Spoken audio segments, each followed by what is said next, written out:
you're in Iceland and you see a red weather warning pop up, yeah, that's serious. This isn't a, maybe I'll wear a raincoat today kind of day. This is a, yeah, stay inside and cancel your plans kind of day. In this video, I'll go over what a red warning means, how it's different from an orange and yellow warning, and what you definitely should and shouldn't do.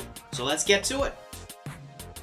Iceland's weather alert system has 4 warnings. Gray, which just means all clear. We technically have a green one as well, but you never see that. Yellow, be aware, but don't worry too much. Orange is when it gets serious. And red is very dangerous. You want to be extremely careful. A red warning is the highest alert the Icelandic meteorological, the weather office gives out. It usually means hurricane force winds, blizzards, and flooding. The kind of weather that damages infrastructure, shuts down roads, cancels flights, and makes it just kind of unsafe to be outside. A red warning isn't common, but when they do happen, we pay attention. If you see a red warning, you shouldn't be traveling. No driving, no hiking, no sightseeing. Think of it as Iceland saying, yeah buddy, you're staying inside.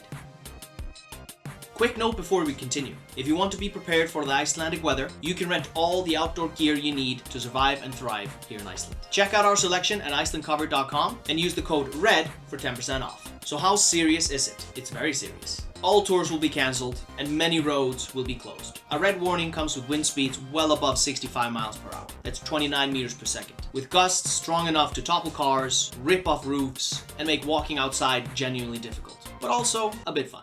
Although Icelanders in the city won't cancel going to work or their school, that actually only happened once while I was in school, and even then I still went. But that doesn't mean life just goes on like normal, especially not for you. If you're a traveler here in Iceland and you're thinking, I'll just go for a quick drive, stop. This isn't bad weather, it's dangerous, unpredictable, and not worth the risk.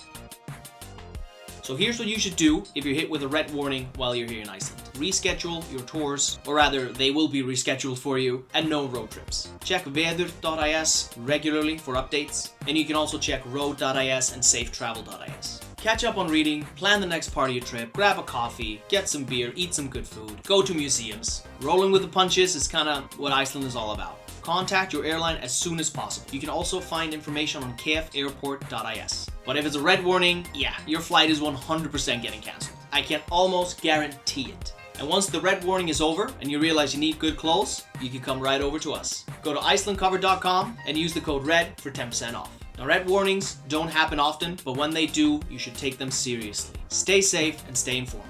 But hey, if it's a red warning, that's the true Icelandic experience. I hope this helped out. If it did, please like and subscribe. And if you were here in Iceland during a red warning, let us know in the comments below. But that's it for this video. See you in the next one.